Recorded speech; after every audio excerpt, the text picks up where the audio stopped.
Alright guys, welcome back for another video. Well, a lot of people have spent a lot of time debating when a Fed pivot will occur. And really, I'd like to make the argument that it's happening right now. So we're looking at the Federal Reserve Bank of New York. They have just unveiled a new, for lack of a better term, new printing operation. But they're titling it the Central Bank Liquidity Swap Operation. And the way they describe it is that these swap facilities are designed to improve liquidity conditions in global money markets and minimize the risk that strains abroad could spread to the U.S. markets by providing foreign central banks with the capacity to deliver U.S. dollar funding to institutions in their jurisdictions. The New York Fed undertakes certain small value transactions from time to time for the purposes of testing operational readiness. The results of the central bank liquidity swap operations and small value exercises of the central bank liquidity swap lines are published on a weekly basis when conducted. So this is actually the second test, right? They mentioned that they undertake these operations for the purpose of testing operational readiness. So they're testing the pipelines, the printing pipelines to the European Central Bank and the Swiss National Bank. So this is the second test, and it's escalating higher and higher. So the first test was roughly a week ago, I think early October, for $3 billion. Also, the counterparties were the European Central Bank and the Swiss National Bank. That was for $3 billion a week ago, and now we have this one, which actually settled yesterday, for $6.5 billion. So, they're obviously testing operational readiness, greasing the pipelines, and, this is printing money, right? Now, of course, we're only in the several billions, but assuming that, they're going to build this program out as a way to, again, the way they describe it, minimize the risk that strains abroad could spread to the U.S. market. So why would they do that? Well, if you guys are familiar with what's going on in Europe and their energy crisis, Europe really has three real options, right? Of course, there are more ways that these three options can happen, but the three paths that they have generally laid out before them are that they can hyperinflate their currency to acquire their energy needs. Obviously that is a road to ruin, because if they hyperinflate their currency, what will happen in that scenario is you'll have populist leaders running for office in Europe, and they'll naturally run on the campaign of, breaking off from the EU. And if that happens, if a country like Italy, for example, broke off from the EU and started issuing its own currency, and paying back its liabilities in its own currency, then that would cause a wave of banking defaults within the Eurozone, because these banks, which have, they would be paid back on their debts in this new currency that is, extremely less valuable. And that would lead to a wave of banking defaults in Europe, and Europe is too big to fail. So, of course, that is the doomsday scenario. Really, the entire purpose of the ECB is to prevent that from happening, to maintain the fiscal union of the European Union so that no member states break off. So that's the first possibility, and it's, the worst outcome.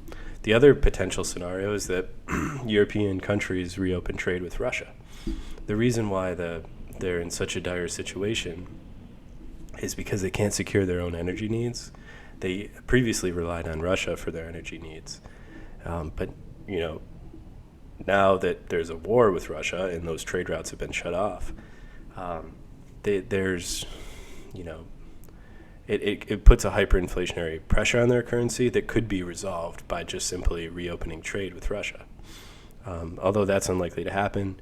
And then, of course, now that brings me to my third scenario, which is that the Fed will intervene in the foreign currency markets. And this is the most realistic scenario. I would make the argument that we're seeing it right now. And the reason why this is a compelling scenario is because the Fed can continue to,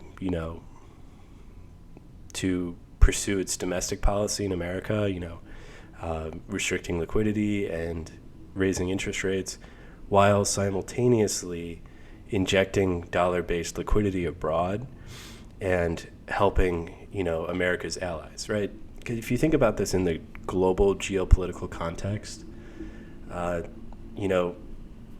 if America wants Europe and its allies, also Europe, not just Europe, but also Japan and other allies to toe the line and not trade with Russia and, act in opposition to Russia,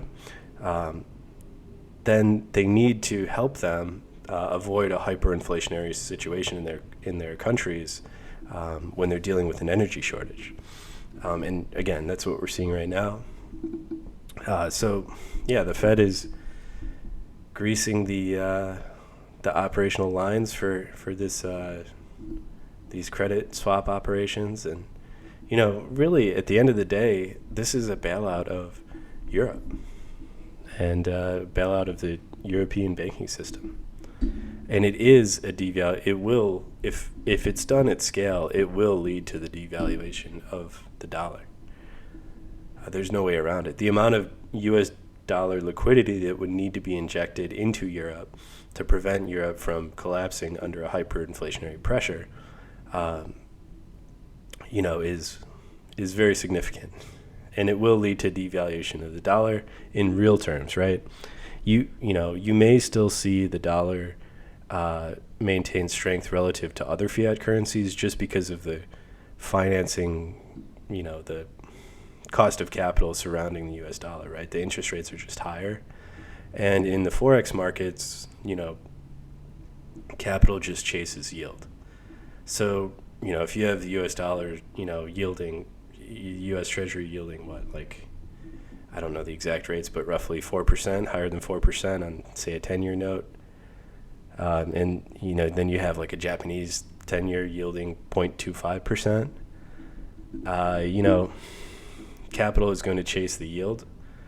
So you can have a situation where, the U.S. dollar is devaluing in real terms, but because the yield is higher and the monetary policy is higher or tighter relative to other fiat currencies, then you can still see the DXY rise relative to the other currencies. Because remember, the DXY is a measure of the U.S. dollar basically against the euro and the yen. And the euro and the yen are the two currencies that are facing this hyperinflationary crisis. So, and also the two countries who are allied with America, who are being tapped on the shoulder and told not to participate in energy trade with Russia. So now Japan, is a little bit, they've been doing yield curve control far longer than Europe, but the direness of their energy shortage is not quite as urgent as Europe. Europe is really in a dire situation. And I think the urgency of Europe's situation, specifically as winter comes, is the reason why we're seeing this central bank liquidity swap operation by the New York Fed occurring right now, right? As winter comes, the energy demands of a society skyrocket. So if, Europe is currently unable to meet the energy demands of its society right now, which it is currently, like if you look at German and French energy prices, specifically electricity prices, those prices have gone up 20x in the summer. So, not necessarily the summer, but, the late spring, summer, early autumn.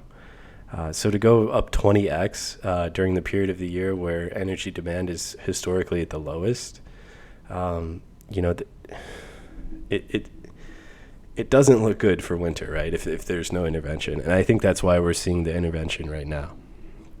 So what does that mean at the end of the day? Well, at the end of the day, it doesn't really matter, if dollars are necessarily printed domestically or globally. So, during March 2020, the Fed printed a lot of money domestically, right? Because they bought U.S. Treasury. So they monetize U.S. government debt and slap that on their balance sheet, roughly for $4 trillion. And that, they monetize government spending, so that was considered domestic money printing, domestic USD dollar liquidity injection, because that U.S. government spending was naturally spent primarily domestically, right, for obvious reasons. Well, this is a little bit different because this is a dollar-based liquidity injection into Europe, right? So, and globally, right? Now, the global markets are intertwined, but so eventually that dollar liquidity injection will circulate globally and lead to a global increase in the total supply of dollars. But that process takes a little bit of time. It generally takes between 6 and 9 months. I'm not sure exactly why it takes that period of time for inflation to kind of seep into the rest of the market. But generally that 6 and 9 month time period is what you see in lagging data. The CPI data lags about 6 to 9 months. Kind of mirrors that inflation window. And what's happening during that 6 to 9 month inflation window is the people who receive the printed money are benefiting from what's called the Cantillon effect. And the Cantillon effect is just the idea that, the most beneficial business practice in an inflationary environment is to position yourself most closely to the source of the printed money, which means position yourself very close to the central bank, the Federal Reserve being the most important. Because, if you're able to, think about the central bank liquidity swap operation. So, the Fed injects USD directly with the ECB and the Swiss National Bank, who then inject it directly into their member commercial banks and the rich and wealthy stakeholders within the European banking system and the Swiss banking system. So the people who are parts of those systems benefit from that printed money, very early on. And then, of course, it takes a little bit of time for that money to circulate into the broader economy. And part of the reason for that is because they use that money to, that money then gets lent out, and rehypothecated. And that does take a little bit of time, but that also adds the money multiplier effect to it. So you may have, $1 trillion of liquidity injected into the system, but then if it's loaned out and recollateralized and rehypothecated, that the money multiplier effect can, take that exponentially, and then, it's magnified from 1 trillion to 100 trillion. You can see how these things get very carried away. Anyway, this, it's kind of the early stages of this liquidity injection, but definitely something to keep an eye on. You can just go to the newyorkfed.org. This is all public information. Now, what makes this a little bit unusual and kind of a little bit nefarious in a sense is that this is a way of printing dollars that doesn't appear on the Federal Reserve's balance sheet. So I would not be surprised if we see a little bit of misdirection from them and them claiming like this isn't really happening, or, if it is happening, it's very minor and nothing to pay attention to, nothing to see here. And they'll talk about how they're significantly reducing the size of their balance sheet while printing these dollars globally and increasing this global supply of dollars,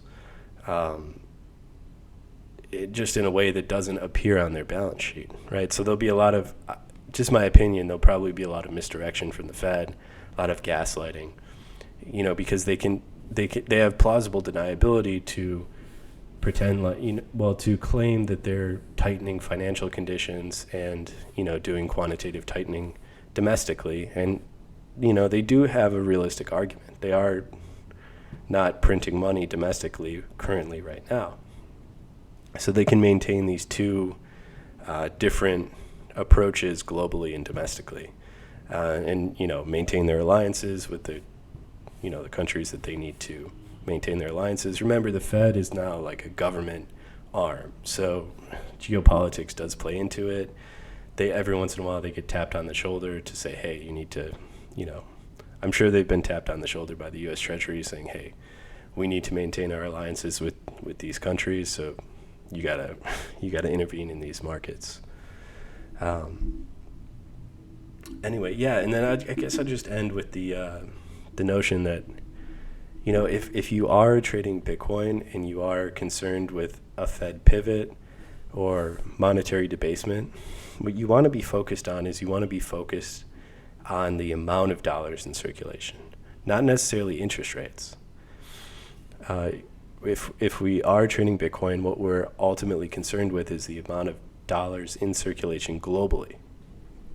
Remember, Bitcoin is a global market. It's not just a U.S. domestic market. And the reason why we don't want to get too hyper-focused on interest rates is because, generally in an inflationary environment, interest rates chase inflation. So, they don't lower inflation. It's kind of a false premise that a lot of people have. If you look at inflationary countries like Argentina, Turkey, any inflationary country, interest rates are incredibly high in those countries because the interest rates chase the rate of inflation. But what happens ultimately is that the rate of inflation always outpaces the rise in interest rates as interest rates chase it. So what you see is typically in those countries is you see a